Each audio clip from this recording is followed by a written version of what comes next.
Joining us now, Virginia Senator Mark Warner, Vice Chair of the Senate Intelligence Committee. Senator, thank you for joining us. Your reaction to the firing of the FBI director? It's pretty outrageous. And here's what we know, Lawrence. We know that this president has now fired the Deputy Attorney General in terms of Miss Yates. He's fired nearly every U.S. attorney. He's now fired the FBI director. We had his national security advisor have to resign because of communications with Russians. We've had his attorney general have to recuse himself. We've now had the new deputy attorney general. The first action he takes is to basically fire the guy that's in charge of the investigation he's supposed to be overseeing. So this is not a very confidence-building day for our country and, for that matter, the rule of law. And my hope is that members of both political parties will realize this is more significant than just this one particular president, but it is really about how we're going to view the real rule of law, how we're going to make sure that we continue this investigation that I'm the co-chair, vice chair of, to its conclusion. We're going to want to see former Director Comey now in testimony to say what he knew. And to say it's troubling would be a vast understatement. Senator, how does this change what now former Director Comey will be able to testify to your committee? Well, that's still a question in terms of classifications. My hope is that former Director Comey will be more forthcoming. I know this. Our investigation has never been more important. We have to get to the bottom of it. I'm going to count on my Republican colleagues to continue to say they're going to follow the intel wherever it leads, the information, the facts wherever they lead. I have to tell you, I've lost a lot of faith in this Justice Department to be able to carry out the law. So I believe we need a special counsel or special prosecutor. And I'm going to be looking very closely at who this president nominates to be the next FBI director. And I'm going to try to be as vigilant as I can be, because it's more important than this president if they try now to squash somehow, which is the most significant independent investigation of ties between Trump and Trump officials and the Russians. Senator, as many of us have surveyed all of the investigations going on, the congressional investigations, your own investigation, many of us, myself included, have said that, well, the FBI investigation is the most powerful of these investigations. It has the most powerful tools. It would also be the one about which we will know the least as it proceeds. Right. How would you expect the FBI to be able to restore confidence in its ongoing investigation with a change of leadership?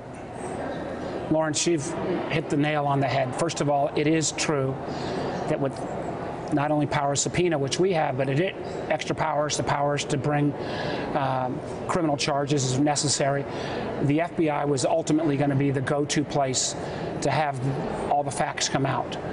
So I have grave concerns in this Deputy Attorney General and this U.S. Attorney, and candidly, whether the President will nominate someone of equal, I believe, integrity of Jim Comey. I know Jim Comey took a lot of hits during his tenure, but I believe he always felt he was doing what was right, and I think he would have continued that process if he'd been allowed to finish his job, which just a few weeks ago the President was complimenting him on. So you can't make this stuff up. I have concerns about the FBI, so that's why I believe we need a special prosecutor. But boy, oh boy, Lawrence, more than ever, this Senate investigation, which I've been frustrated sometimes at our pace, but it becomes more absolutely essential than ever. And we've got to keep it as much as possible bipartisan, and we've got to follow the facts, because this has now been elevated to you pick the DEFCON level, a much higher DEFCON level than it was earlier in the day. And earlier in the day, as we heard an update on this investigation, and we had actually Director Comey appearing before our committee on Thursday, the questions and the tension level just builds. Senator, do you have any suggestions to the White House about how to choose the next FBI director? Would that be possibly something that should be a consensus pick suggested by both parties in the Judiciary Committee, Lawrence, for example, in the Senate? Lawrence, I think if there was ever a time for a consensus pick, to get somebody who was a career prosecutor, to get somebody that was, in effect, above pressure, But that was supposed to be the Deputy Attorney General, who now we've seen has written this, frankly, laughable letter explaining the firing for Comey was because he didn't treat then Secretary Clinton nice enough. Whoever believes that, maybe there is a piece of real estate I could sell you in Russia or in South Florida. But you know, I think more than ever now, we need that kind of consensus pick. But what we've not seen from this administration at any turn is this move to the center or this move to rising above the story of the day. You know, there's a whole lot of dots, Lawrence, that we've got to connect. And boy, oh boy, if you look at the timeline of people being fired, if you look at the timeline of Ms. Yates' testimony yesterday, you look at the actions today, you look at the fact that we were moving forward with our investigation now in terms of getting information in and scheduling